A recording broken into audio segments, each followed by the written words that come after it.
আজ আকাশে থালা ভর্তি এক ফালি চাঁদ উঠেছে। চাঁদের আলো চারদিকে ঝকমক করছে। নভেম্বর মাসের হাড় কাঁপানি শীতটা এখনো ভালোভাবে পড়েনি, কিন্তু শীতের আমেজ পড়ে গেছে। ভাপা পিঠা, নানান রকম নকশি পিঠার উৎসবে মেতেছে। নতুন ধানের চালের তৈরি পিঠার স্বাদে মেতেছে সবাই। রাতে ঠান্ডা বাতাস বইছে শো শো করে। অন্তু অর্ণবের কোলের মাঝে ভালোভাবে বসে তাকে জড়িয়ে ধরলে অর্ণব চাদরটা সুন্দর করে অন্তু আর তাকে মুড়িয়ে নিয়ে চাঁদ দেখতে থাকে বেলকুনির দোলনায় বসে। অন্তু অর্ণবের বুকে মাথা রেখে চোখ বুজে আছে, আর অর্ণব তাকে নিজের সাথে জড়িয়ে ধরে গল্প করছে। আনভি রুমে ঘুমাচ্ছে। অর্ণব বলল, জান, তোমার অসুবিধা হলে রুমে চলো, এইভাবে থাকলে তো ঠান্ডা লেগে যাবে। না, আমার ভালো লাগছে, আমি যাব না। তোমার কি কষ্ট হচ্ছে আমার ভার নিতে? লাগলে তাইলে আমি এক্ষুনি উঠে যাচ্ছি। তোমার ভার আমি সারা জীবন নিতে পারি, তাই ফালতু কথা বলবে না। অন্তু কিছু বলল না। সে চুপটি করে শুয়ে থাকে অর্ণবের বুকে। অর্ণব তাকে বলে, আজ ডক্টর দেখিয়ে আসলে কি বলো? ডক্টর আমাকে কিছু বলে না তো? কিছু বললো না, শুধু টেস্ট দিয়েছিল কিছু, তাই সেগুলো করেছি। রিপোর্ট আসতে দেরি হবে, তুমি গিয়ে রিপোর্ট নিয়ে এসো। আমি যাবো না, আর হসপিটালের গন্ধে ভালো লাগে না। ঠিক আছে, আমি সব সময় গিয়ে নিয়ে আসবো। জান, বাবাকে বিরক্ত করনি তো হসপিটালে গিয়ে? আমি জানি তোমার হসপিটালে যেতে ভালো লাগে না, কিন্তু কি করব বলো? আমি যেতাম তোমার সাথে, কিন্তু দরকারি কাজের জন্য যেতে পারিনি। না, বাবাইকে বিরক্ত করিনি, আসলে আমার শরীরটা খারাপ লাগছিল, তাই আজ বাবাইকে নিয়ে গিয়েছিলাম। এতে তোমার দোষ কোথায়? অর্ণব, চুপ থাকো, ভালো লাগছে না। প্লিজ শান্ত করে, প্লিজ শক্ত করে জড়িয়ে ধরো। অর্ণব আর কথা বাড়ায় না। সে অন্তুকে শক্ত করে জড়িয়ে ধরে থাকে। অর্ণব বুঝতে পারছে অন্তুর কিছু হয়েছে, কেমন মন খারাপ করে আছে। হঠাৎ অন্তু ফুপিয়ে কেঁদে ওঠে। অন্তু কান্না শুনে অর্ণব হচকচিয়ে যায়। সে ব্যস্ত হয়ে বলল, জান, কি হয়েছে? কান্না করছো কেন? কোথায় কষ্ট হচ্ছে বলো আমাকে।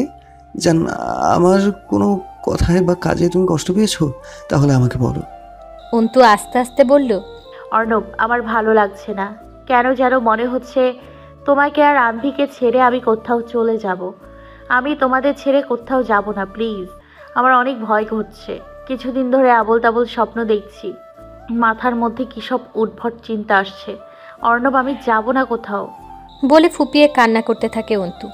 অর্ণব অন্তুর কথা আর কান্না দেখে তার বুকের মধ্যে উথাল পাথাল করছে, বুকটা জ্বলছে। সে অন্তুকে কি বলে সান্ত্বনা দেবে সে ভাষা খুঁজে পাচ্ছে না। তার মনেও তো একই ভয় জেগে বসেছে। সামনে কি হবে? আল্লাহ না করুক কোনো অঘটন ঘটে, তাহলে সে কি করবে? অর্ণব অন্তুকে ঘুরিয়ে চোখ মুছিয়ে দিয়ে তার নেত্রপাতায় চুমু দিয়ে বলল, কিছু হবে না জান, কিছু না। তুমি সারাদিন একলা বাড়িতে থাকো, তাই এসব ভাবো। এটা কখনো সত্যি হবে না। অর্ণবের বুক থেকে অন্তুকে কেউ আলাদা করতে পারবে না, কেউ না। তুমি একটু ঘুমাও, তাহলেই ভালো লাগবে। I love you, I love you Arnab. I love you জান। অর্ণব অন্তুকে শক্ত করে তার বুকের মাঝে লুকিয়ে রাখে, যেন কোথাও হারিয়ে না যায়। অর্ণবের চোখের কোণে ঘেঁষে পানি পড়ছে। সে যতই অন্তুকে সান্ত্বনা দিক না কেন, সে তো নিজেকে সান্ত্বনা দিতে পারছে না। অন্তু ঘুমিয়ে গেলে অর্ণব তাকে কোলে করে রুমে এনে বেডে শুয়ে দিয়ে তার পাশে বসে তার হাত ধরে বলে, তোমাকে আমি কিছু হতে দেব না জান। তোমার কিছু হবার আগে সেটা মাথা পেতে নিয়ে নেব। তুমি নিশ্চিন্তে ঘুমাও, আমি আছি তো তোমার সাথে, তোমার ঢাল হয়ে। বলে অন্তুকে ভালোভাবে বেঁকে দিয়ে সে উঠে দাঁড়ায়। ফোন নিয়ে আয়ানকে ফোন দিল। তাকে আজাদ মির্জা আগামী পদক্ষেপ সম্পর্কে সব কিছু জানতে হবে, না হলে সে কিছু করতে পারবে না। সে অন্তুকে এতটা কষ্টে দেখতে পারবে না। তাকে একটা নিরাপদ জীবন দিতে চায় সে। সেখানে আজাদ মির্জার ছায়াও থাকবে না, থাকবে শুধু নিশ্চিন্তে বাঁচার আশা, ভালোবাসা, খুনসুটি, আনন্দ। ওরু, প্লিজ দাঁড়াও, আমার কথাটা তো শোনো। প্লিজ রাগ করে চলে যেও না। কথাটি বলে প্রাপ্য অর্ণির পিছু পিছু যেতে লাগলো। এদিকে অর্ণি প্রাপ্যর উপর রেগে তাড়াতাড়ি যেতে নিলে সে হোঁচট খেয়ে পড়তে নিলে প্রাপ্য দৌড়ে এসে তাকে ধরে নেয়। প্রাপ্য অর্ণিকে ধরে দাঁড় করিয়ে ধমক দিয়ে বলল, এই মেয়ে দেখে চলতেও পারে না, আর আমি কখন থেকে তোমাকে দাঁড়াতে বলছি, তুমি দাঁড়াচ্ছ না কেন? এত জেদ কিসের তোমার? এত জেদ কই থেকে আসে তোমার? অর্ণির রেগে গজগজ করে বলল, কিসে থেকে আসে রাগ, তাই না? এই বাচ্চা ছেলে, তোর আসার কথা কখন আর তুই আসছিস কখন? এভাবে চললে তো দেখছি আমাকে বিয়ের আসারও তোর জন্য ওয়েট করতে হবে। আমি বুঝি না তুমি প্রতিবার লেট কেন করো। থাকো, তুমি কথা বলতে ইচ্ছে করছে না, পাই। অর্ণি কথাটা বলে চলে যেতে নিলে প্রাপ্য তার হাত ধরে তার কাছে নিয়ে এসে দাঁড় করিয়ে বলল, কেন দেরি হয় সেটা না জেনে কোথায় যাচ্ছ তুমি? আগে জেনে যাও, তারপর যেও। ভাবির শরীর ভালো থাকে না বলে ভাইয়া ফ্যাক্টরিতে যেতে পারে না, তাই আমি যাই। আজকেও গিয়েছিলাম, তাই দেরি হয়ে গেছে। আর কি যেন বলে বিয়ের আসরে লেট হবে। শোনো, সবার আগে বিয়েতে আমি যাব, ঠিক আছে? সেখানে গিয়ে দেখবা যে সবার আগে আমি উপস্থিত আছি, কেননা বাসর ঘরে তো যেতে হবে নাকি? সেটার তো আর তো তর্স হয়েছে না সেটার জন্য। প্রাপ্য বেলাগামহীন কথা শুনে অর্ণির লজ্জা পেয়ে মাথা নিচু করে থাকে। এটা দেখে প্রাপ্য হাসতে লাগে। অর্ণি লজ্জা দাবিয়ে রেখে বলল, ওসব বাদ দাও, 6 দিন পর বিয়ে, সেই খেয়াল আছে তোমার? বিয়ের শপিং এখনো করা হলো না তো, কবে করবে শপিং? আগে ক্যাফেতে গিয়ে বসে তারপর সব প্রশ্নের উত্তর দিচ্ছি। এভাবে রাস্তার মাঝে ভালো লাগছে না কথা বলতে। অর্ণি প্রাপ্যের কথায় সম্মতি দেয়। তারা দুজন সামনের ক্যাফেতে গিয়ে বসে। আসলে অর্ণি প্রাপ্যর সাথে দেখা করতে এসেছিল, বিয়ের শপিং আর টুকিটাকি কি কি করতে হবে, কিন্তু প্রাপ্য আসতে লেট করে প্রতিবারের মতো। তাই সে রেগে চলে যেতে লাগে। তখন প্রাপ্য এসে বলল, প্রাপ্য বলে, আসলে ব্যস্ত ছিলাম একটু, আর ভাবি আর আনফির পাসপোর্ট নিয়ে একটু ঝামেলা হচ্ছিল, তাই সেটা ঠিক করতে গিয়ে অনেক কাঠখড় পোড়াতে হচ্ছে, বুঝছো? তোমার পাসপোর্টও ভাইয়ার করতে বলছে, তাই একটু সময় হচ্ছে আর কি। বিয়ের পর আমরা সবাই চলে যাব এখান থেকে। আর তোমার 4th বর্ষের এক্সাম তুমি এসে দিয়ে যাবে, ঠিক আছে? এসব নিয়ে বাড়িতে কথা হচ্ছে, তাই শপিং করতে দেরি হচ্ছে আর কি। কিন্তু কাল পাক্কা শপিং করব। এদেশ ছেড়ে চলে যাবার কথা শুনে অর্ণির মন খারাপ হয়ে যায়। বাবা মা, দিদুন, দাদা ভাই, ভাইয়া ভাবি অয়নকে ছেড়ে একেবারে চলে যেতে হবে, তাকে ভাবতেই কান্না পাচ্ছে। অর্ণব সবাইকে বলেছে বিয়ের পরের দিন তারা সবাই লন্ডনে, তাদের সেখানে তার বাড়িতে চলে যাবে একেবারের জন্য। এটা শুনে সবার মন খারাপ, কিন্তু কেউ আর কিছু বলতে পারেনি। প্রাপ্য অর্ণির মন খারাপ দেখে বলল, ওরসোনা, কষ্ট পেও না, আমরা আবার এসে সবার সাথে দেখা করে যাব। কিন্তু আমাদের এখান থেকে এখন যেতে হবে, ভাবি আনভির সেফটির ব্যাপার, তাই মন খারাপ করো না প্লিজ। তুমি জানো ভাইয়া ভাবিকে নিয়ে কতটা প্রোটেক্টিভ। অর্ণি মাথা নাড়িয়ে হ্যাঁ বলে। অর্ণি প্রাপ্যর কিছু সময় কথা বলে চলে যায়। আব্বু, আর কিছু লাগবে তোমার? বলে অন্তু চায়ের কাপ আজাদ মির্জার দিকে বাড়িয়ে দিল। আজাদ মির্জা হেসে কাপটা নিয়ে চুমুক দিয়ে বলল, না ছোট আম্মাজান, তুমি বসো আমার কাছে। বাড়িতে কেউ নেই কেন? অন্তু আজাদ মির্জার কাছে বসে বলল, বাবাই একটু সামনে হাঁটতে গিয়েছে, প্রাপ্য আর রোদ অফিসে।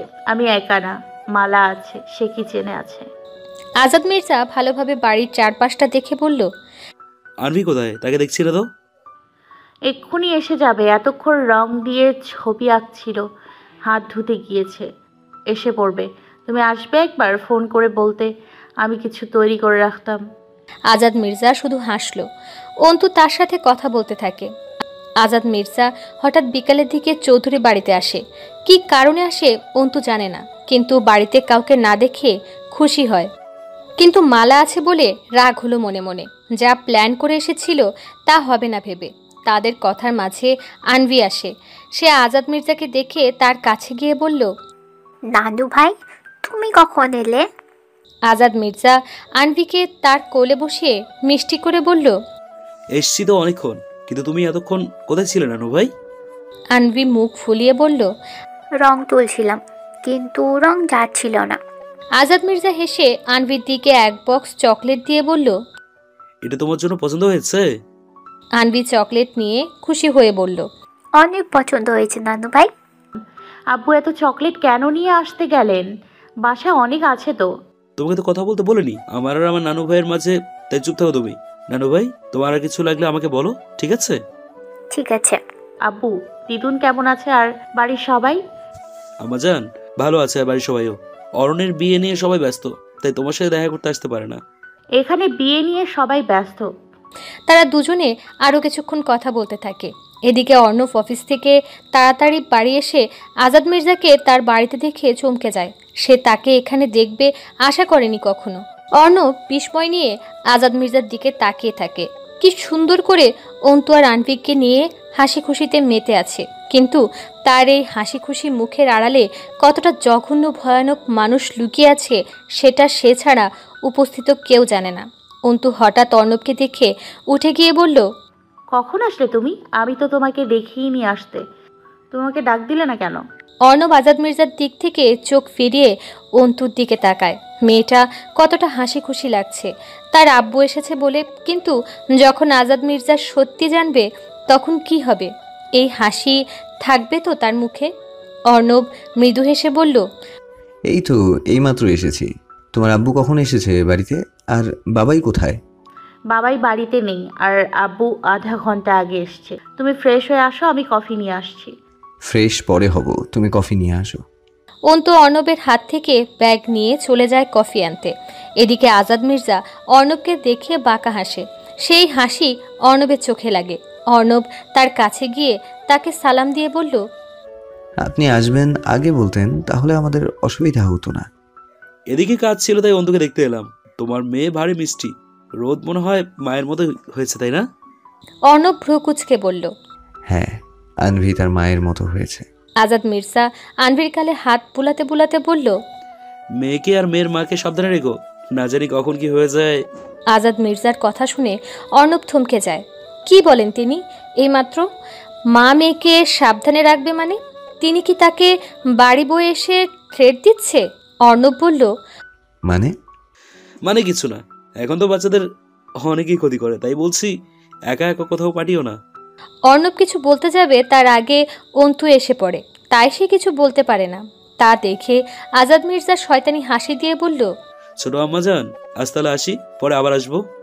সে কি আব্বু, তোমার জামাই তো এই মাত্র এলো, কথা বলো, পরে যেও। না ছোট আম্মা যান, পার্টি অফিসে কাজ হচ্ছে, তাই যেতে হবে। এখন তো যাওয়া আসা লেগেই থাকবে, জামাই বলে কথা। তাও আজাদ মির্জা আনভিকে কোল থেকে নামিয়ে অন্তুর মাথায় হাত বুলিয়ে দিয়ে অর্ণবের কাছে এসে নিচু স্বরে বলল, কথাটা মনে রেখো, মেয়ের মেয়ের মাকে সাবধানে রেখো। সামনে যা হতে চলেছে তার জন্য প্রস্তুত থেকো বাবা জীবন। আসি। বলে আজাদ মির্জা চলে যায়। এদিকে অর্ণব তার কথার আগা মাথা না বুঝলেও এটা বুঝতে পারছে সামনে তাদের ঘোর বিপদ। না, সবাইকে বলতে হবে ব্যাপারটা। আজাদ মির্জা কাঁচা খেলোয়াড় না, সে তা সত্যি জেনে গেছে। না হলে এসব বলতো না, কিছুতেই বলতো না। অর্ণব অন্তুকে একবার দেখে নিয়ে সে আনভির সাথে ব্যস্ত, তাই সে আদিকে ফোন করতে লাগে, তাকে সব বলতে লাগলো। কথা বলে ফোন রেখে অন্তুর দিকে তাকিয়ে বলল, জান, তোমাকে আমি এখান থেকে দূরে নিয়ে যাব। তার আগে এই আজাদ মির্জার পাপের সাম্রাজ্য কুড়িয়ে দিতে হবে। অনেক মানুষের ক্ষতি করেছে, এবার সেই ক্ষতির মাসুল দিতে হবে তাকে। বলে সে অন্তুর কাছে গিয়ে অন্তুর আরও আনভিকে নিয়ে তাদের রুমে চলে যায়। কাল এমন কিছু হতে চলেছে যে অর্ণব অন্তুর জীবন সম্পূর্ণ পাল্টে যাবে। তারা তো আর জানে না তাদের জীবনকে নরক করতে আজাদ মির্জা কী ছক কষেছে। তাদের ভালোবাসা কি আবার ভাঙতে চলেছে? তারা কি আবার আলাদা হয়ে যাবে? কি হবে তাদের সাথে? অর্ণব আজ কাজে না গেলে হয় না, প্লিজ। মিষ্টি কণ্ঠে কথাগুলো বলল অন্তু। অন্তুর কথা শুনে অর্ণব তার দিকে তাকিয়ে অন্তুকে কিছুক্ষণ পর্যবেক্ষণ করে কিছু না বলে সে তার গলার টাইটা বাঁধতে লাগলো। এদিকে অর্ণব তার কথা সম্পূর্ণ রূপে ইগনোর করাতে দেখে অন্তু রাগে ফুঁসতে থাকে, কিন্তু সে নিজের রাগ কন্ট্রোল করে অর্ণবের কাছে গিয়ে অর্ণবের হাত থেকে টাইটা নিয়ে সে নিজে অর্ণবের গলায় বাঁধতে লাগলো আর চোখে অর্ণবকে দেখতে লাগলো। এদিকে অর্ণব বিমূর্ণ বিস্ময় হচ্ছে অন্তুর সকল কাজে। সকাল থেকে অন্তু কেমন অন্যরকম লাগছে তার কাছে। মিষ্টি করে কথা বলছে, রাগও করছে, কিন্তু সেটা দেখাচ্ছে না। কিছু তার মনে চলছে, কিন্তু অর্ণব সেসব দেখেও না দেখার ভান করছে। অন্তু টাইটা বেঁধে দিলে অর্ণবের কোট পরাতে পরাতে সে আবার বলল, আনভির পাপা, আমার কথা শুনছো না কেন? আজ অফিসে না গেলে হয় না, প্লিজ আমার সাথে শপিং মলে চলো না, কিছু কেনাকাটা করব। অর্ণব অন্তুর মাথা থেকে পা পর্যন্ত দেখে নিল। অন্তু লাল একটা জামদানি শাড়ি পরেছে, চুল সুন্দর করে বাঁধা, হালকা সেজেছে, তাকে দেখে কিউট লাগছে। অর্ণবকে এভাবে তাকিয়ে থাকতে দেখে অন্তুর লজ্জায় লাল হতে লাগে। তা দেখে অর্ণব মুচকি হেসে বলল, জান আজ না, অন্য কোনো দিন যাব। আমার আজ কাজ আছে, তার উপর প্রাপ্য আজ অফিসে যাবে না। বাবাই অন্য কাজে ব্যস্ত, তাই আমাকে অফিসে যেতে হবে। আমি প্রাপ্যকে বলে দিচ্ছি তোমার যা যা লাগবে সে কিনে দিবে। অন্তু মিনমিন করে বলল, আজ যদি আমি মরে যাই তাহলে অন্য কোনো দিন কাকে নিয়ে যাবে বলো? অন্তুর মিনমিনানি স্পষ্ট অর্ণবের কর্ণপাত গেল। তার শুনে অর্ণবের চোয়াল শক্ত হতে লাগলো। সে রাগে গজগজ করে অন্তুর বাহু চেপে ধরে তাকে তার কাছে নিয়ে আসে। আকস্মিক বাহু চেপে ধরায় অন্তু ব্যথায় কুঁকড়ে যায়। সে সামনে তাকিয়ে ভয় পেয়ে যায়, কেননা অর্ণবের চোখে হিংস্র হতে লাগে রাগে। অন্তু ভয়ার্ত চেহারা নিয়ে তার দিকে তাকিয়ে থাকলে অর্ণব রাগাত্মক কণ্ঠে বলল, আজ যা মুখে এনেছো, ফার্দার এই কথা তোমার মুখে যদি এসেছে তাহলে জ্যান্ত পুঁতে ফেলবো। হেই মেয়ে, তুমি মরলে আমি বাঁচবো কিভাবে? তোমার কি মনে হয় আমি তোমাকে ছাড়া থাকতে পারবো না? তাই মরলে তোমার সাথে মরবো, আর বাঁচলে তোমার সাথে বাঁচবো। অন্তু অর্ণবের কথা শুনে ছলছল চোখে তার দিকে তাকিয়ে থাকে। সে ভাবে ছেলেটা তাকে কতটা ভালোবাসে। আজ যদি সে মরেও যায় আফসোস হবে না, কেননা সে এমন একজনকে ভালোবেসেছে যে কিনা তার জন্য মরতেও পারে। অর্ণব অন্তুর চোখের জল শুষে নিয়ে তার চোখের পাতায় চুমু দিয়ে বলল, জান এমন করে আর বোধো না। দেখো এখনো আমার বুকের মধ্যে কেমন ধরফর করছে তুমি আমাকে ছেড়ে চলে যাবে শুনে। যদি সত্যি তাই হয় তাহলে এই হৃদস্পন্দন থেমে যাবে। যার আমি তোমাকে অনেক ভালোবাসি, তাই তোমাকে কিচ্ছু হতে দেব না। সরি, মুখ ফসকে বেরিয়ে গেছে, আর হবে না। ঠিক আছে বলে তাকে জড়িয়ে ধরে থাকে অর্ণব। এদিকে অন্তু অর্ণবের হার্টবিট শুনছে, যেটা তার একটা কথা এতটা ফাস্ট হয়ে গেছে। হঠাৎ অর্ণবের ফোন আসলে অর্ণব অন্তুকে ছেড়ে দিয়ে অন্তুকে বলে, জান দেখো তো কে ফোন করেছে। আমি সব গুছিয়ে নেই ততক্ষণে। আমার মনে হয় আদি ফোন করেছে। অন্তু মাথা নেড়ে সেদিকে যায় আর অর্ণব তার অফিসের ব্যাগ গোছাতে থাকলো। অন্তু ফোন ধরে নাম দেখতে নিলে আয়ানের নাম অর্ণবের ফোনে দেখে স্তব্ধ হয়ে যায় এক মুহূর্তের জন্য। সে ভাবছে আয়ান কেন অর্ণবকে ফোন করবে, অর্ণবের সাথে কি দরকার তার, নাকি নতুন করে কিছু করতে চলেছে অর্ণবের সাথে। তার মনে অর্ণবকে হারানোর ভয় হচ্ছে, তার হাত পা কাঁপতে লাগলো। এদিকে অর্ণব তার কাজ শেষে অন্তুকে দেখলে সে ঘাবড়ে যায়। হঠাৎ করে অন্তুর কি হলো, সে এমন করছে কেন? অর্ণব গিয়ে অন্তুকে বেডে বসিয়ে পানি খাইয়ে দিয়ে তাকে শান্ত করতে করতে বলল, রিল্যাক্স জান, কিছু হয়নি তোমার, কিছু না। এখন একটু শান্ত হয়ে বলো কি হয়েছিল তোমার, এমন কাঁপছিলে কেন তুমি? অন্তু কাঁপা কাঁপা গলায় বলল, আয়ান ভাইয়া ফোন দিচ্ছে কেন তোমাকে? কি দরকার তার তোমার সাথে? প্লিজ বলো। উনি কি তোমার সত্যি জেনে গেছে? সে কি আবার তোমাকে আমার থেকে কেড়ে নেবে? অর্ণব, আমি কিছুতেই এটা হতে দিব না। তুমি আয়ান ভাইয়ার ফোন ধরবে না। অর্ণব বুঝতে পারে আয়ান তাকে ফোন দিয়েছে, আর সেটা অন্তু আগ বাড়িয়ে দেখেছে, তাই তার এই অবস্থা। এখন সে কিভাবে অন্তুকে বুঝাবে আয়ান কেন তাকে ফোন করেছে? সে কি করে বোঝাবে তাকে তার কাছ থেকে আয়ান না, আসলে আজাদ মির্জা সরিয়ে দিতে চায়? এসবের পেছনে আয়ান না, আজাদ মির্জা আছে। আয়ান তো শুধু গুটি মাত্র। অর্ণবন্ধুকে তার বুকের মাঝে নিয়ে তার পিঠে হাত বুলিয়ে বলল, জান আয়ান হয়তো শপিং করা নিয়ে কথা বলতে ফোন দিয়েছিল। তুমি হয়তো বেশি ভাবছো। জান আয়ান আমাদেরকে আলাদা করতে পারবে না। তুমি নিশ্চিন্তে থাকো, ভয় পেও না। অর্ণব, আমার কেন যেন মন মানছে না কিছুতেই। তুমি আজ অফিসে যেও না। বারবার মনে হচ্ছে কিছু একটা ঘটবে, যেটা ঘটলে সারা জীবন পাল্টে যাবে। আমি আমার জীবন পাল্টাতে চাই না। আমি তোমার আর আনভির সাথে থাকতে চাই। আমার ভালো লাগছে না, মন বড় কু ডাকছে। এসব কিছু হবে না, সব তোমার মনের ভুল। আজকাল তুমি আমাকে নিয়ে অতিরিক্ত চিন্তা করো, তাই এসব ভাবছো, এর বেশি কিছু না। আর আজ বিয়ের শপিং না হলে বিয়েতে কি অরুণী ভূত হয়ে থাকবে? অর্ণবের কথায় সে শান্তি পেল না। কেন বারবার মনে হচ্ছে সে অর্ণবের থেকে দূরে চলে যাবে। অন্তু জোরপূর্বক হাসে। অর্ণব তা দেখে মলিন হেসে ফোন নিয়ে একটু দূরে গিয়ে আয়ানকে ফোন দিয়ে কথা বলা শেষে বলল, ঠিক আছে, আমি সেখানে সময় মতো পৌঁছে যাব, রাখছি। বলে ফোন রেখে অন্তুর দিকে তাকালে এসে দেখে অন্তু তার দিকে ভ্রুকুচকে তাকিয়ে আছে। অন্তুকে তাকিয়ে থাকতে দেখে অর্ণব হচকে যায়। তার মনে হয় অন্তু সব শুনে ফেলেছে। কিন্তু তাকে ভুল প্রমাণ করে অন্তু বলল, প্রাপ্য ভাইয়া ডাকতে এসেছিল, তুমি তখন কথা বলেছিলে তাই ডিস্টার্ব করিনি। আনভি কোথায়? তাকে তো দেখছি না। নিচে আছে, চলো। অর্ণবকে কিছু না বলতে দিয়ে সে নিচে চলে যায়। অর্ণব হতাশ হয়ে তাকিয়ে থাকে অন্তুর যাওয়ার দিকে। সে নিশ্চিত অন্তু তার কথা শুনতে পেয়েছে। মেয়েটা আয়ানকে মাফ করেনি, আবার নিজের কাছে থেকে দূরেও সরিয়ে দেয়নি। না জানি কবে ঠিক হবে বলে সে ব্যাগ নিয়ে নিচে চলে যায়। আম্মু মাম্মামকে জ্বালাবে না, পারলে চাচ্চুকে জ্বালাবে, যত খুশি তত। বলে আনভিকে আদর করে দেয় অর্ণব। অর্ণবের কথা শুনে আনভি আর অন্তু হাসতে লাগে, কিন্তু প্রাপ্য মেয়েদের মতো গাল ফুলিয়ে বলে, ভাইয়া এসব কি শিখাচ্ছিস আনভিপুরীকে? সে মোটেও আমাকে জ্বালাবে না, তাই না আনভিপুরী? চাচ্চু, আমি কাউকে জ্বালাবো না। আমি এখন বড় হয়ে গেছি, তাই না মাম্মা? হ্যাঁ, আমার আনভি মা বড় হয়ে গেছে।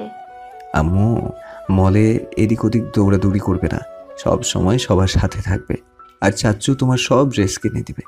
প্রাপ্য, আনভি আর অন্তুর খেয়াল রাখিস, কিছু যেন না হয়, তোর ভরসায় পাঠাচ্ছি।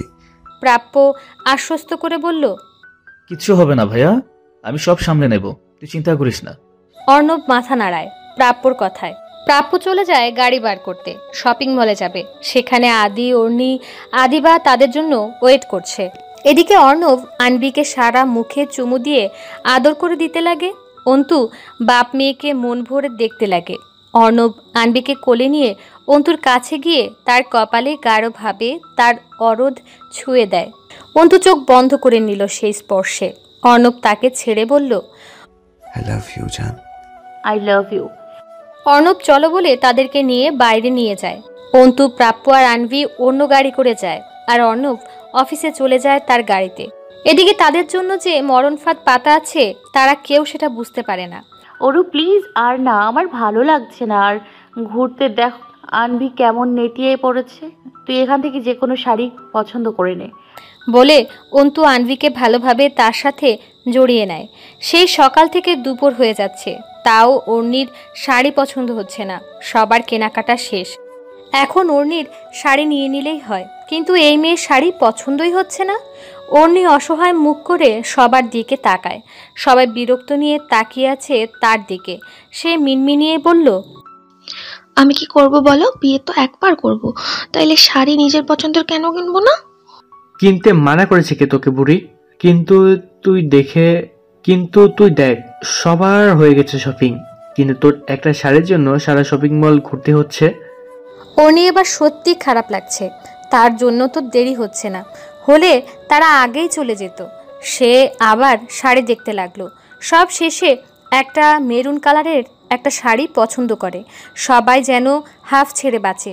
আদি সবাইকে নিয়ে লাঞ্চ করতে শপিং মলের রেস্টুরেন্টে নিয়ে যায়। সেখানে সবাই বসে খেতে লাগলো, কিন্তু অন্তু কেমন ছটফট করছে, বারবার ফোন করছে অর্ণবকে, কিন্তু তার ফোন বন্ধ। শেষবারের মতো ফোন করলে তাও বন্ধ। অন্তু হতাশাযুক্ত নিঃশ্বাস ছেড়ে অফিসে ফোন করে বলল, হ্যালো, আমি মিসেস চৌধুরী বলছি।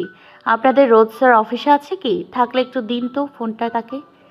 ম্যাম, স্যার অফিসে ছিল এতক্ষণ, কিন্তু কি একটা কাজে সে বের হয়েছে, এখনো আসেনি তিনি। স্যার আসলে আপনাকে ফোন করতে বলবো। অন্তু হ্যাঁ বলে ফোন রেখে দেয়। তার মন বলছে অর্ণব অয়নের সাথে দেখা করতে গেছে। এতক্ষণ সবই অন্তুকে কথা বলতে দেখে আদি বলল, অন্তকে কি হয়েছে তোমার? তাহলে খাচ্ছ না কেন? খাচ্ছি তো। বলে সে খেতে লাগে। অন্তুকে এমন দেখে আদি অবাক হলো। সে বুঝলো না অন্তু এমন অন্যমনস্ক হয়ে আছে কেন। তারা সবাই খেয়ে বাইরে আসে। আদিবা, প্রাপ্য, অর্ণি আগে আগে গাড়ির কাছে যাচ্ছে, আর অন্তু আনভিকে কোলে নিয়ে পিছু পিছু কথা বলতে বলতে যাচ্ছে। আনভি বলল, মাম্মা, পাপা আমাদের সাথে এলো না কেন? আমি পাপার সাথে কথা বলবো না। অন্তু মুচকি হেসে বলল, পাপা কাজে ব্যস্ত, তাই তো আসতে পারিনি মা, কিন্তু বাড়িতে গিয়ে পাপাকে অনেক বকে দিব। সত্যি? সত্যি। মাম্মা, আমার জামা কেমন হয়েছে? ভালো হয়েছে মা, তোমাকে ড্রেসটাতে পরেই লাগবে। অন্তুর কথায় আনভি খিলখিল করে হাসে। অন্তু মেয়ের হাসি দেখে তার মাথার সব চিন্তা ভুলে আনভিকে আদর করে দিয়ে যেতে লাগলো। হঠাৎ তাদের সামনে কিছু লোক চলে আসায় অন্তু চমকে যায়। সে পাশ কাটিয়ে চলে যেতে নিলে ওই লোকগুলোর মধ্যে থেকে একজন আনভিকে অন্তুর কোল থেকে কেড়ে নিল। অন্তু বুঝতে পারল না হঠাৎ কি হলো। যখন বুঝলো তখন সে লোকের কাছ থেকে আনভিকে নিতে লাগলো। এদিকে আনভি কান্না করছে।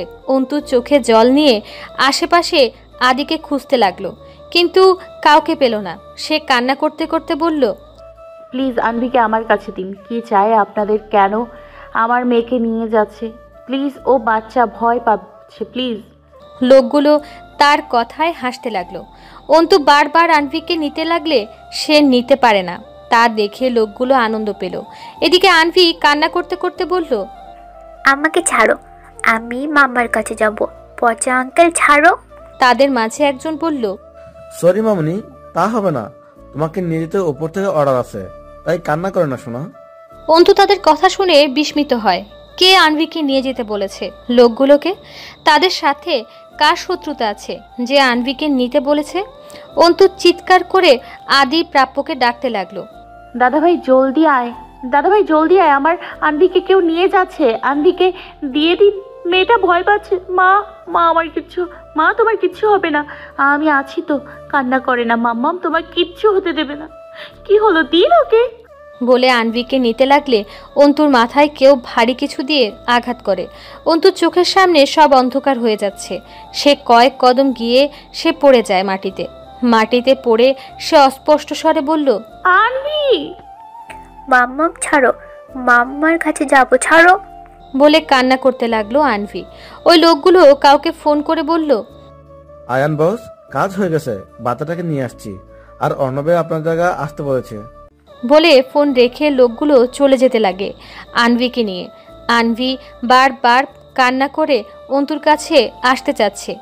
এদিকে অন্তু ওই লোকগুলোর সব কথা শুনে সেখানেই অজ্ঞান হয়ে যায়। নতুন কি ঝড় উঠতে চলেছে তাদের জীবনে? কেন আয়ান এটা করলো? নাকি অন্য কিছু আছে এই ঘটনার মাঝে? আনভির কি হবে? আর অন্তু কিভাবে এই আঘাত সহ্য করতে পারবে?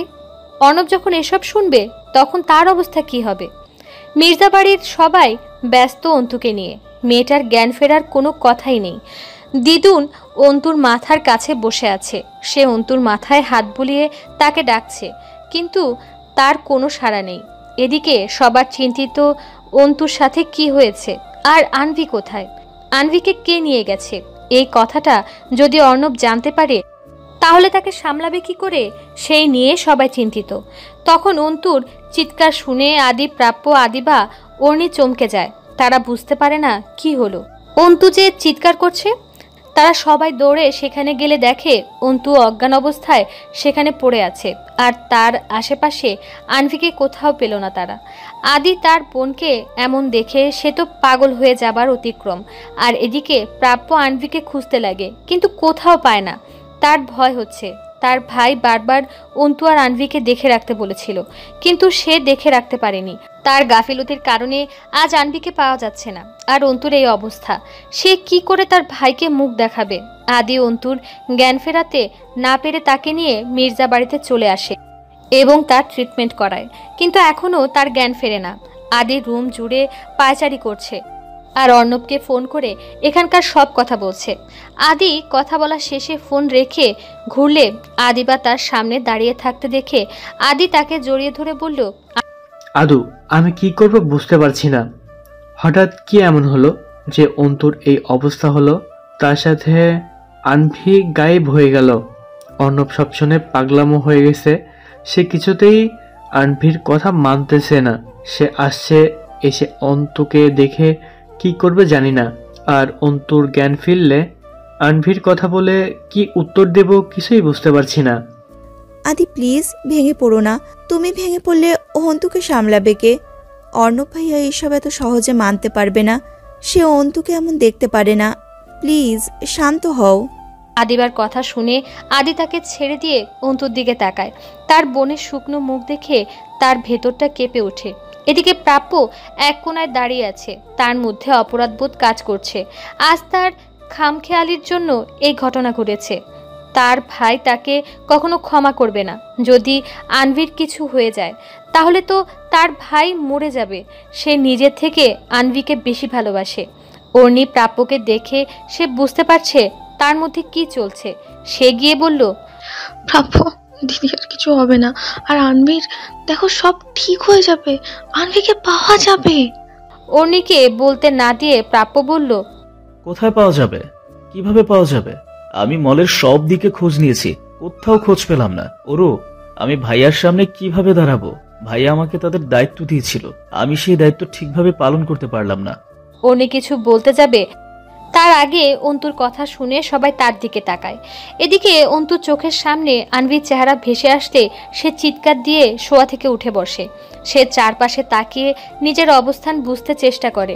যখন বুঝে উঠল তার সাথে হয়ে যাওয়ার সব ঘটনার কথা মনে পড়ে যায়।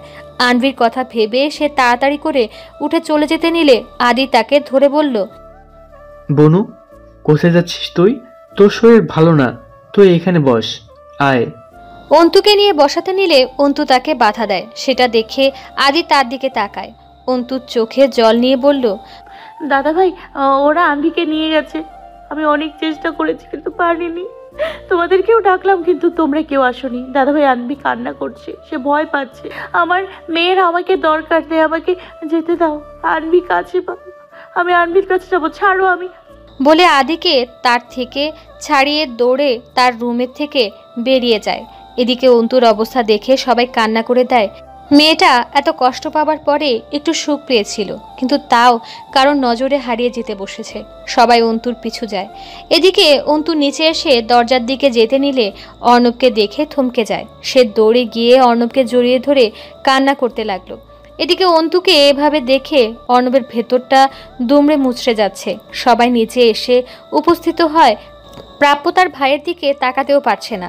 অন্তু কান্না করতে করতে বলল, অর্ণব আমাদের মেয়ে। আর বলতে পারে না কান্না করার ফলে।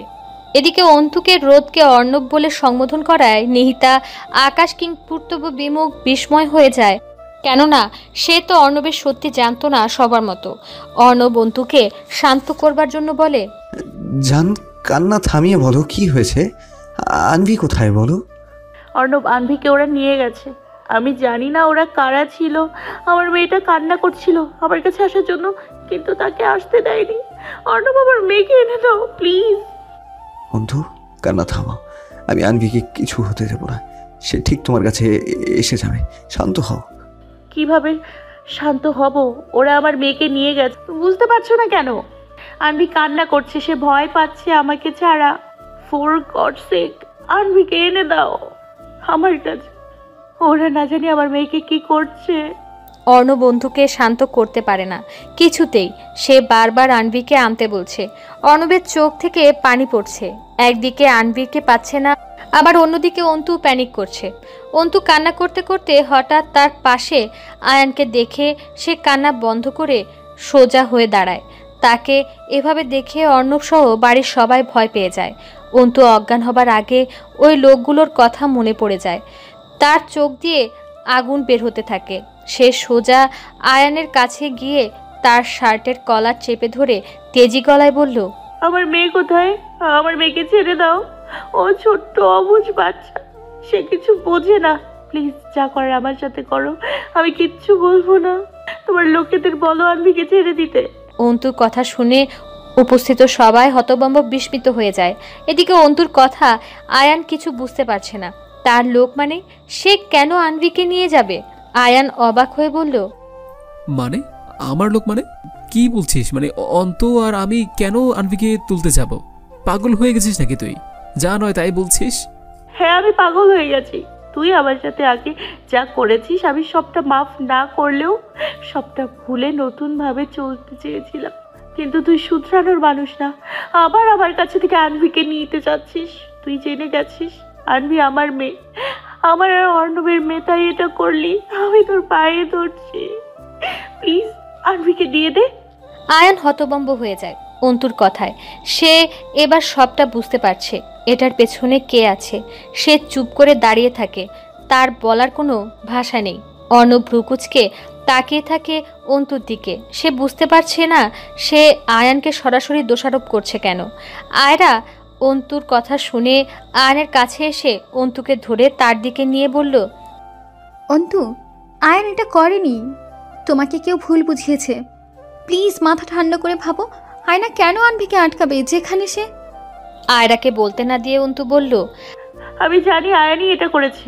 ওই লোকগুলো আয়ানকে বস বলছিল আর বলেছিল আনভিকে তারা তুলে এনেছে, এখন অর্ণবকে তার বলা জায়গায় নিয়ে আসবে। তাইলে আমার কেমনে ভুল হবে? আমি নিজের কানে সবটা শুনেছি। ভাবি, আয়ানকে বলো আনভিকে দিয়ে দিতে, না হলে কি অন্তু, মেরে ফেলবে আয়নকে? তাহলে মেরে ফেলো তাকে, সে তো অনেক আগেই মরে গেছে। এখন মারলেও মরবে কিনা সন্দেহ আছে। অন্তু, একটা কথা বললো তো কতটুকু চেনো তুমি আয়ানকে? কতটুকু? কিছু ঘটনা তোমার চোখের সামনে ঘটেছে বলে তুমি ধরে নিলে সেটা আয়ান করেছে। এমনও তো হতে পারে এর পেছনে কলকাঠি অন্য কেউ নাড়িয়েছিল। হতেও তো পারে তোমার অতি প্রিয়জন ছিল এই কাজের পেছনে। তুমি পুরো সত্যি না জেনে আয়ানকে কেন দোষারোপ করছো? আয়রা একদমে বলে চুপ হয়ে যায়। এদিকে আয়রার কথা শুনে অন্তু শান্ত চোখে তার দিকে তাকিয়ে আছে। তার মাথায় আয়রার কথাগুলো শুধু ঘুরছে। যদি আয়ান না করে এসব, তাহলে কে করেছে এসব? আর কে করতে পারে? আর তার অতি প্রিয়জন আবার কে? এদিকে সবাই আয়রার কথায় মনোব্রত হয়ে দাঁড়িয়ে আছে, কেউ কিছু বুঝতে পারছে না। আয়ান আয়রাকে তার দিকে নিয়ে বলল, আয়রা প্লিজ চুপ করো, বোনও এসব ধাক্কা নিতে পারবে না, তার কিছু হয়ে যাবে। অন্তু যথেষ্ট ভালো আছে আয়ান, তার কিচ্ছু হবে না। আর আমি কেন চুপ করবো? অন্তুকে এই সত্যি জানাতে হবে। বারবার ভুল করে তোমাকে কষ্ট দেয়, সেটা আমি সহ্য করতে পারবো না। আয়ান অনেক হয়েছে। আর না, তুমি তোমার কাছে অনুতপ্ত ছিলে, এমনকি তুমি তার শাস্তিও পেয়েছো। তাহলে এখন অন্তুকে জানাতে হবে, সবটাই জানাতে হবে। তাই আমি আজ সব সত্যি বলবো। বলে সে অন্তুর কাছে গিয়ে বলল, তুমি জানতে চাও না সত্যি 4 বছর আগে কি এমন হলো যে তোমার ভাইও পাল্টে গেল? সে কেন তোমার সাথে অন্যায় করলো? অন্তু মাথা নাড়িয়ে হ্যাঁ বলে। সে সত্যি সব জানতে চায়। সে আর এসবে নিতে পারছে না, তার সত্যি জানতে হবে। আয়রা বলল, তুমি নিশ্চয়ই জানো না? ও সরি, এবারে অনেকেই জানে না আমার ব্রেন টিউমার হয়েছিল, আমি মরতে বসেছিলাম। আয়রার কথা শুনে অন্তু, অর্ণি, নিহিতা, আকাশ চমকে যায়। তারা এটা জানতো না, কিন্তু বাকি সবাই জানতো। ব্রেন টিউমার মানে আমি আর আয়ানে অনেক আগে বিয়ে করেছিলাম, কিন্তু কেউ সেটা জানতো না। তোমার হয়তো মনে আছে দিদুনের জন্মদিনে আয়ন তাড়াহুড়ো করে বাড়ি থেকে বেরিয়ে যায়। সেদিন আমি ওকে ফোন করে বলি আমার মামি আমাকে জোর করে বিয়ে দিতে যাচ্ছে, তাই সে যেন আমাকে নিয়ে যায়। আর আয়ান তাই করে। সে আমাকে তার ফ্ল্যাটে নিয়ে রাখে, আমাদের ছোট সংসার হয়। আমার সুখে ছিলাম, জানো তো। আমি বেবি কনসিভ করে ভালোই ছিলাম, সব কিছু ভালো ছিল। সব কিছু আয়ান বলেছিল সে বাড়িতে বলবে আমাদের কথা, তারপর আমি এখানে নিয়ে আসবে। কিন্তু তার আগে আমার ব্রেন টিউমারের কথা জানা যায়। অনেক টাকা লাগে ট্রিটমেন্ট করাতে। আয়নের কাছে যা ছিল সব টাকা শেষ হয়ে যায়, তাই সে বাবার কাছে যায়। তিনি দিয়েও দেন, কিন্তু একদিন বাবা বাড়িতে না থাকায় তার টাকা দরকার ছিল, কিন্তু সে কিছু করতে পারছিল না। সে তার চোখের সামনে আমাকে মরতে দেখছিল, কিন্তু কিছু করতে পারছিল না। কিন্তু হঠাৎ তোমার অতি এক প্রিয়জন তার অসহায়তার সুযোগ নিতে চেয়েছিল। সে তাকে বলে তোমাকে আর অন্য ভাইয়াকে আলাদা করতে হবে, কিন্তু আয়ান তা করতে চায়নি। সে তোমাকে কষ্ট দিয়ে আমাকে বাঁচাতে চায়নি, কিন্তু তিনি আয়ানকে বলে সে যদি কাজটা না করে তিনি অন্য কাউকে দিয়ে সেটা করাবে, এতে তোমার ক্ষতি হলে হতো, কিন্তু তার কিছু যায় আসে না। এটা শুনে আয়ান অনেক ভয় পেয়ে যায়। তোমার কিছু হতে সে দিতে চায়নি, তাই আয়ান তাকে বলে সে কাজটা করবে। তিনি খুশি হয়, কিন্তু আয়ান তোমাকে সর্বদা সেফে রাখতে চাইতো। আয়ান কিন্তু অন্য ভাইয়াকে সব বলতে চেয়েছিল, কিন্তু সুযোগ হয়নি। তার এক্সামের আর আমার শারীরিক অবস্থার জন্য আয়ানের লোক কিন্তু অন্য ভাইয়াকে মারেনি, মারছিল তোমার অতি প্রিয়জনের লোকেরা। সেখান থেকেই আয়ানই বাঁচায় অন্য ভাইয়াকে। এখন আসি আয়ান অন্য ভাইয়াকে গুলি মেরেছে সেটা নিয়ে।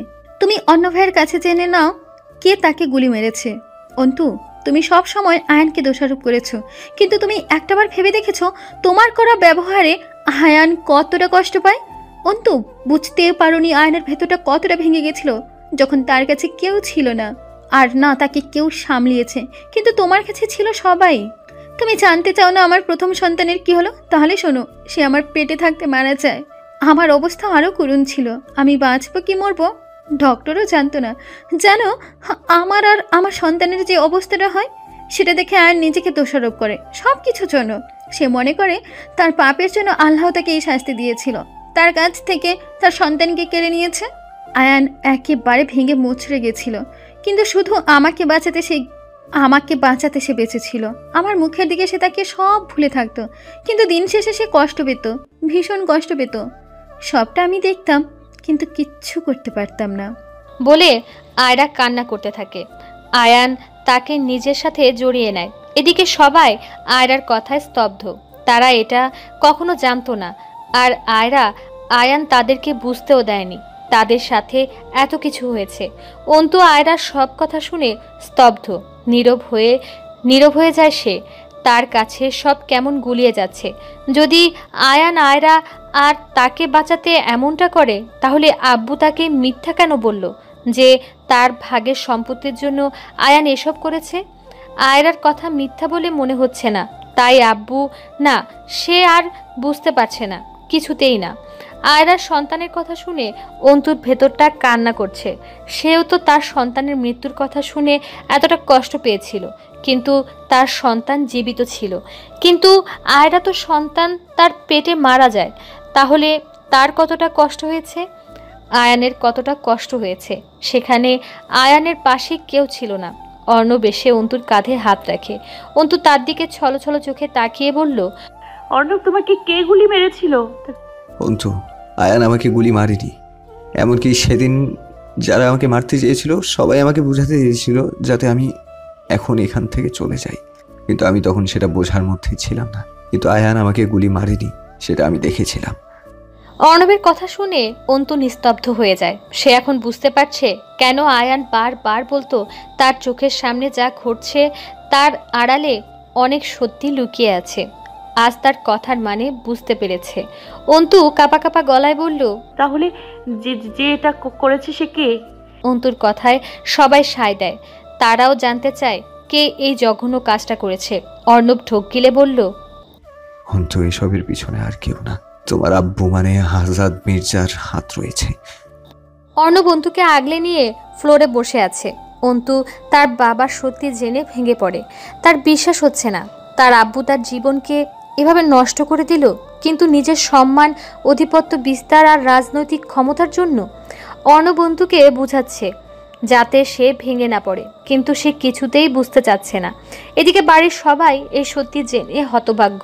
তারা সব সময় আজাদ মির্জাকে ভালো মানুষ হিসেবে চিনত, কিন্তু তার ভেতরে যে এতটা জঘন্য মানুষ লুকিয়েছিল তারা জানতো না কেউ। দিদুন সোফাতে বসে আছে। তার ছেলের কুকর্মের কথা আয়নের কাছ থেকে জেনেছে। তার দেওয়া শিক্ষা দীক্ষা সব তার ছেলে জলাঞ্জলি দিয়েছে শুধু টাকার জন্য, ক্ষমতার লোভে, নেশায় সব ভুলে গেছে। আকাশ সব শুনে বলল, এসব কি বলছো কি তোমরা? আমার ভাইজান এমন কিছু করতে পারে না। তিনি অনেক ভালো মানুষ, তিনি আমাদের সব ছেলে মেয়েকে ভালোবাসে। সে কেন তার মেয়ের জীবন নষ্ট করবে? আকাশের কথা শুনে নিহিতার মনে পড়ে অর্ণির বিয়ের কথা। তিনি নিজের স্বার্থের জন্যই তো বিয়েটা দিতে চেয়েছিল, তাও তাকে লোভ দেখিয়ে। তাহলে কেন তিনি তার মেয়ের জীবন নষ্ট করতে পারে না? তিনি সব করতে পারে। আয়ান একবার অন্তুকে দেখে তার বাবার দিকে তাকিয়ে শান্ত গলায় বলল, আব্বু, তুমি তো এখনো আজাদ মির্জার একটা সত্যি জেনেছ, কিন্তু তিনি আরো কি কি করতে পারে আর না পারে সেটা আমার থেকে কেউ ভালো জানে না। উনি কতটা নিচু প্রকৃতির মানুষ সেটা তোমরা জানো না। এখানে উপস্থিত সবার জীবন সে নষ্ট করেছে, কাউকে বাদ দেয়নি তিনি। ওনার রাস্তায় যে এসেছে তাকে মেরে ফেলতেও তিনি একবার ভাবেনি। আয়ানের কথায় সবাই চমকে যায়। আয়ান আজাদ মির্জা বিষয়ে অনেক কিছু জানে, সেটা আদিবা অর্ণব প্রাপ্য জানে না। বাড়ির সবাই আয়নের দিকে তাকিয়ে থাকে। অন্তু আয়ানকে বলে, তিনি আর কার কার জীবন নিয়ে খেলেছে ভাইউ? অন্তুর ভাইউটাকে আয়ান স্তব্ধ হয়ে যায়। তার চোখের কোণে জল ছলছল করছে। আজ এতগুলো বছর পর সেই আদরের ডাক ভাইউ অন্তুর মন থেকে বলেছে। বাড়ির সবাই এত কষ্টের মাঝেও একটু সুখ অনুভব করলো। অন্তু যে আয়ানকে মন থেকে ভাইউ ডেকেছে, এতে বোঝা যাচ্ছে সে আয়ানকে ক্ষমা করে দিয়েছে। আয়ান অন্তুর দিকে তাকায়, অন্তু তার দিকে তাকিয়ে থাকে। আয়ান অন্তুর মন বুঝছে। অন্তু মনে তার সাথে করা খারাপ ব্যবহারের জন্য সে অনুতপ্ত। আয়ান মুচকি হাসে। তার বনু আগের মতো হয়েছে ভেবেই সে খুশি। আয়রা আয়নের কাছে এসে তার হাত ধরলে আয়ান তার দিকে তাকায়। আয়রা আয়ানের চোখে খুশি দেখতে পায়, সেও খুশি আয়ানকে খুশি দেখে। আদি আয়ানকে বলল, আয়ান, আব্বু আর কি করেছে আমাদের সবার সাথে একটু খুলে বল। আয়ান আজ তার মনের মধ্যে দাবিয়ে রাখা সব সত্যি বলবে। এত দিন যা নিজের মধ্যে রেখেছে সে আজ সবাইকে সবটা বলবে, এতে যা হবার হবে। আয়ান দীর্ঘ নিঃশ্বাস নিয়ে বলতে লাগলো, কোথা থেকে শুরু করব বুঝতে পারছি না। তোমরা সবাই জানো আজাদ মির্জা রাজনীতি করে, কিন্তু সেটা তোমাদের ভুল ধারণা। তিনি রাজনীতির আড়ালে তার কালো ব্যবসা চালায়। তিনি নারী পাচারকারী চক্রের লিডার। তিনি বিভিন্ন প্রকার নেশার দ্রব্যের কালো বাজারে যুক্ত। তিনি অনেক খুন, হাজারি, কালো ব্যবসা সব কাজ করেন। তিনি সবার সামনে ভালো মানুষ, কিন্তু সবার পিছনে খারাপ। আয়নের কথা শুনে সবাই কিংকর্তব্য বিমুখ, বিষণ্ণ, হতবম্ব। তাদের সবার এই সত্যি মানতে কষ্ট হচ্ছে। আজাদ মির্জা যে এতটা খারাপ ভাবতেও পারেনি তারা। আয়ান আবার বলল, তোমরা তো সবাই আয়রার থেকে জানলে অন্তরের সাথে কি হয়েছে। এখন আসি রোদের বিষয়। তোমরা যাকে রোদ জানো সে আসলে অর্ণব, সেই অর্ণব যাকে অন্ত ভালোবাসে। আর আনভি হলো অন্ত অর্ণবের মেয়ে, যাকে সবাই জেনে এসেছেও সে মারা গিয়েছে। কিন্তু না, সে মারা যায়নি। আজাদ মির্জা তাকেও মারতে চেয়েছিল, কিন্তু সঠিক সময় দিদুন আনভিকে অর্ণবের হাতে দিয়ে দেয়, আর তাই সে বেঁচে আছে। আয়নের কথা শুনে অন্তু কেঁপে উঠে। তার বাবা তার মেয়েকেও মারতে চেয়েছিল, কিন্তু চোখ থেকে অঝরে জল পড়ছে। অর্ণব অন্তুকে শক্ত করে জড়িয়ে ধরে। অন্তু এখন বুঝতে পারছে অর্ণব কেন তাকে রেখে আনভিকে নিয়ে গিয়েছিল, আর কেন তাকে তার মেয়ের মৃত্যুর খবর দিয়েছে। সে এটাও বুঝলো কেন অর্ণব তাকে নিজে থেকে দূরে রেখেছিল, কেন তাকে কষ্ট পেতে দিল। অন্তু অর্ণবের দিকে তাকিয়ে থাকে। অন্তুর তাকানোর মানে বুঝে অর্ণব মলিন হেসে তাকে আশ্বস্ত করে সে কিছু মনে করেনি। আয়ান আদির কাছে এসে তাকে বলল, দাদাভাই, তোমার কখনো মনে হয়নি আদিবা ভাবি কেন তোমার থেকে দূরে দূরে থাকতো? কেন সবসময় নিজেকে গুটিয়ে নিয়েছিল? কেন নূপুর তোমার সাথে ভালো করে কথা বলে না?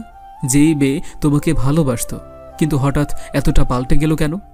আদি আয়নের কথায় ভ্রু কুচকায়। আয়নের কথা যা বলেছে সে আগেও ভেবেছে, কিন্তু সে এটা বুঝতে পারছে না তার বিয়ের কথা সে কাউকে বলেনি। তাহলে আয়ান কি করে জানলো?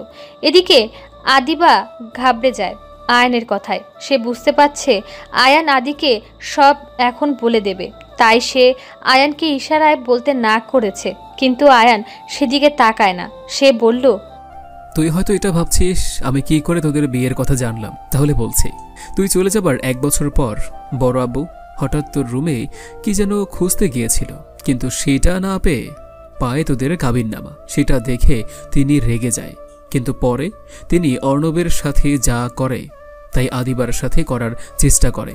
প্রথমে আদিবার পরিবারের উপর ছোট ছোট অন্যায় শুরু করে, কিন্তু তাতেও কিছু না হলে নূপুরকে কিডন্যাপ করে। আদিবাকে ভয় দেখায় যে তোমাকে ছেড়ে দেয়, আর সেটা সে মানে না। তখন আদিবাকে নূপুরের সামনে আজাদ মির্জার লোকেরা বাজেভাবে টাচ করে আর ভিডিও করে। লোকগুলোর উদ্দেশ্য ছিল আদিবাকে ভয় দেখানো আর তোমার থেকে দূরে রাখা, এর বেশি কিছু না। আদিবাও তাই মেনে নেয়। তার সম্মান বাঁচানোর জন্য এতদিন শুধু তোমার কাছ থেকে এই জন্যই দূরে থাকতো সে। এটা ভাবতো ভিডিওটা তুমি যদি দেখো তাহলে তুমি তাকে ভুল বুঝবে, আর তোর কাছে এখন যে আদিবা আছে তার মনে কোনো ভয় নেই, কেননা তার ভিডিওটা এখন আর আজাদ মির্জার কাছে নেই, সেটা এখন আদিবার কাছেই আছে। আয়ান তার কথা বলে সরে আসে সেখান থেকে। এদিকে আদিবা ফুপিয়ে কাঁদছে। আদি রক্ত চোখে তার দিকে তাকিয়ে থাকে। তার ভাবতে কষ্ট হচ্ছে আদিবা তাকে কতটা নিচু মনের মানুষ ভাবে। সামান্য একটা ভিডিওর কারণে সে তাকে ছেড়ে দেবে? আদিবা, আয়ান যা বললো তা কি সব সত্যি বলছে? কি হলো বলো, আমি তোমার মুখ থেকে জানতে চাই সব সত্যি কিনা। আদিবা মাথা নাড়িয়ে হ্যাঁ বলে তা দেখে আদি 2 কদম পিছিয়ে যায়। তার ভাবতে ঘৃণা লাগছে তার বাবা কতটা নিচু। আদিবা আদির দিকে হাত বাড়াতে গেলে সে হাত দিয়ে তাকে না করে বলে, তুমি আমাকে এতটা নিচু মনে করো না যে সামান্য একটা ভিডিওর জন্য আমি তোমাকে ছেড়ে দিব। তুমি এটা ভাবলে কি করে আদিবা? একটা বার আমাকে বলতে তোমার সাথে আব্বুর এটা করেছে, তাহলে আমি আগেই সব ঠিক করে দিতাম। আদিবা কান্না করতে করতে বলল, আদি আমার কথাটা তো শোনো। আদিবাকে কিছু না বলতে দিয়ে আদি বলল, যা শোনার বোঝার পরে হবে, আগে আনভিকে পেয়ে নেই, তারপর তোমার ব্যবস্থা করব। আদিবা কিছু বলল না। সে জানে আদি এখন রেগে আছে। রাগ পড়ে গেলে ঠিক আদি তাকে বুঝবে। আদি আয়নের দিকে তাকিয়ে বলল, আর কি কি করেছে আব্বু? আয়ান সবাইকে দেখে বলল, বড় আম্মু যে মারা যায়, সেটা কিভাবে মারা যায় তোমরা সঠিক কারণ জানো? আয়নের কথায় সবাই চমকে যায়, কেননা অন্তুর মা অ্যাক্সিডেন্টে মারা যায়। তার মৃত্যু নিয়ে তো কখনো কেউ কিছু সন্দেহ করেনি, সেটা নর্মাল মৃত্যু ভেবে নিয়েছিল সবাই। তাহলে আয়ান আজ কেন তার মৃত্যুর কথা তুলছে? নাকি এর মধ্যেও কিছু রহস্য আছে? দিদুন বলল, বড় বৌমা তো অ্যাক্সিডেন্টে মারা যায়, তার মৃত্যু নিয়ে কোনো সন্দেহ করার কথা না। কে বলেছে বড় আম্মু অ্যাক্সিডেন্টে মারা গিয়েছে? আয়ান, কিসব বলছিস? আমি তখন যথেষ্ট বড় ছিলাম যখন আব্বু অ্যাক্সিডেন্টে মারা যায়। হ্যাঁ আমি জানি তুমি বড় ছিলে, কিন্তু আমিও কিন্তু ছোট ছিলাম না। আমার বোঝার ক্ষমতা ছিল। বড় আম্মুর সাথে কি হয়েছিল আমি কিন্তু সব বুঝতে পারছিলাম, কিন্তু কাউকে বলতে পারিনি। কিন্তু সেটার প্রমাণ আমি পরে পেয়েছিলাম, কিন্তু তখন কাউকে বলিনি। আম্মুর অ্যাক্সিডেন্ট হয়নি তো কি হয়েছিল তার সাথে? বড় আম্মুকে আজাদ মির্জা মেরে ফেলে। আয়নের কথায় মির্জা বাড়ির সবার ওপর আকাশ ভেঙে পড়ে। তাদের কখনো মনে হয়নি অন্তুর মাকে পূর্ব পরিকল্পনাভাবে মারা হয়েছে।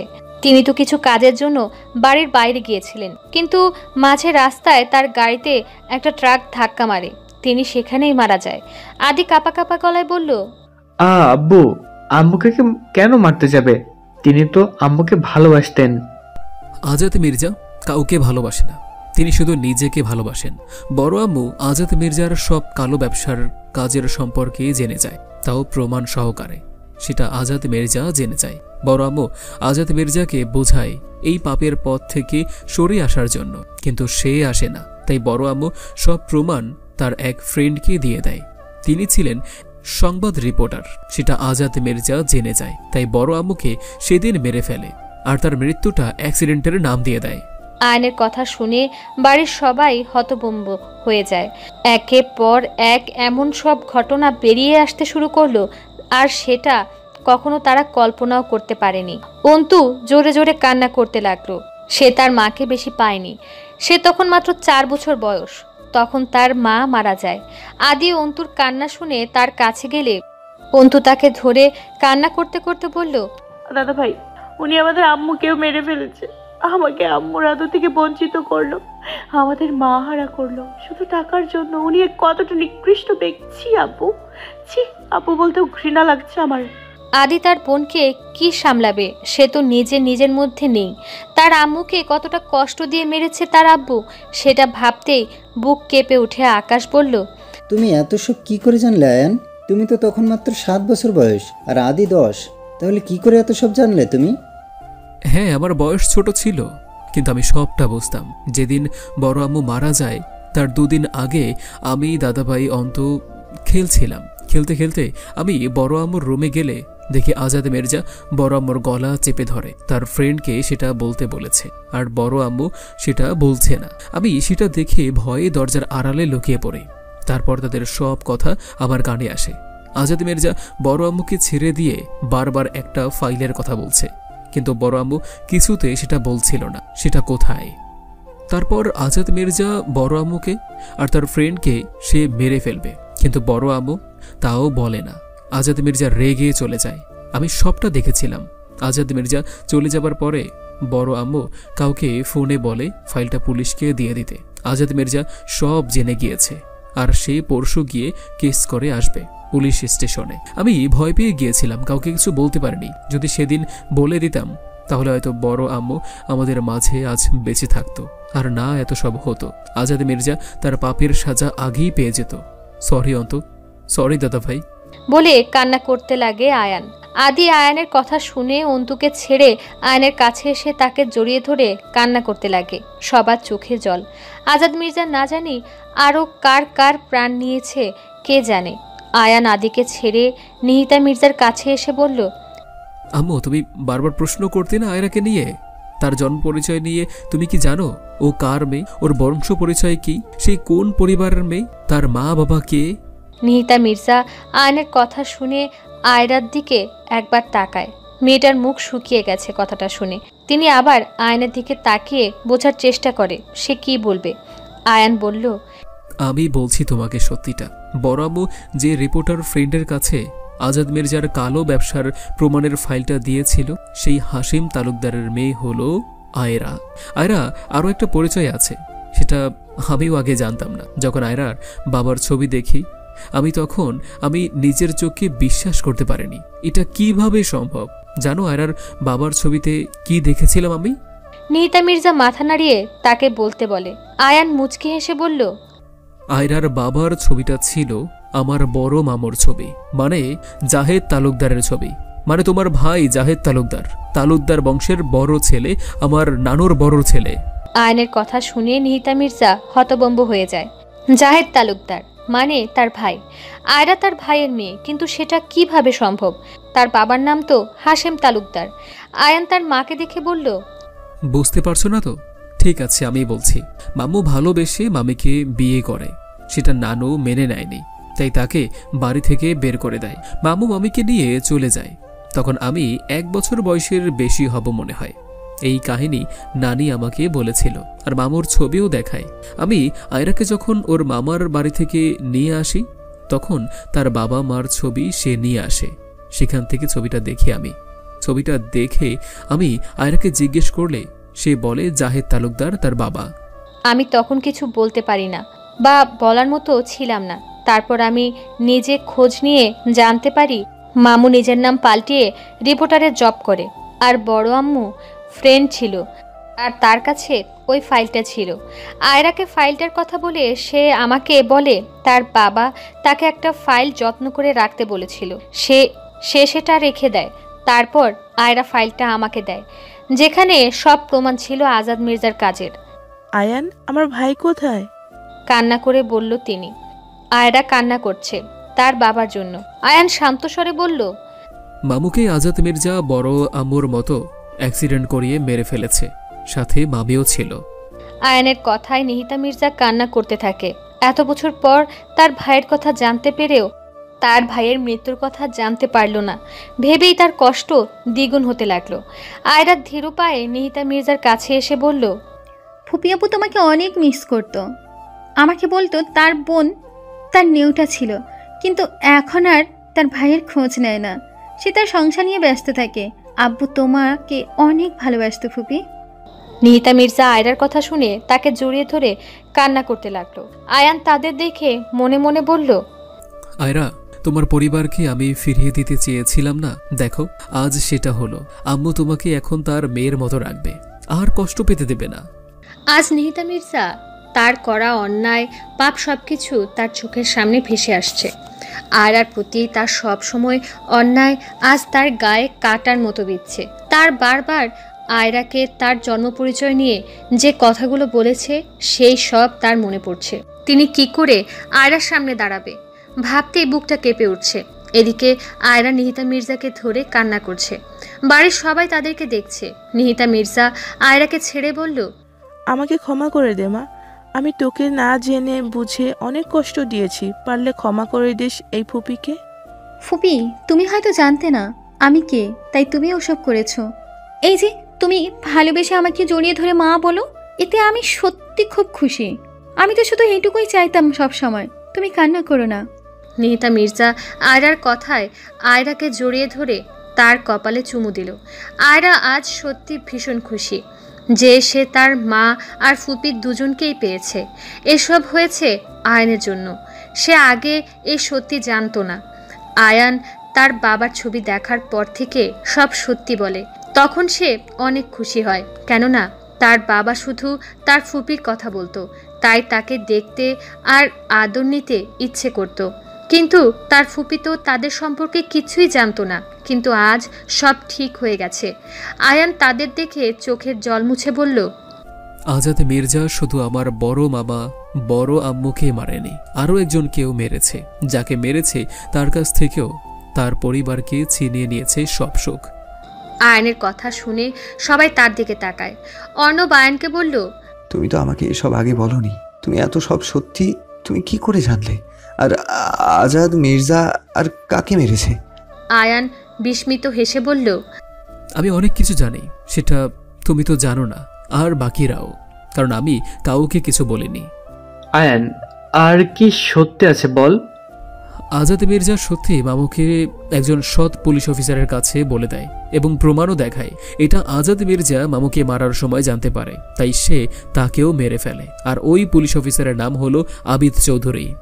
আয়ানের কথায় প্রাপ্য চমকে ওঠে। সে তার বড় আব্বুর নাম আয়ানের মুখে শুনে হতবাক বিমূঢ়। আয়ান প্রাপ্যকে চমকাতে দেখে বলল, প্রাপ্য নামটা কার তুমি নিশ্চয়ই জানো। হ্যাঁ জানি, আবিদ চৌধুরী আমার বড় আব্বু আর রোদ ভাইয়ার বাবা ছিলেন।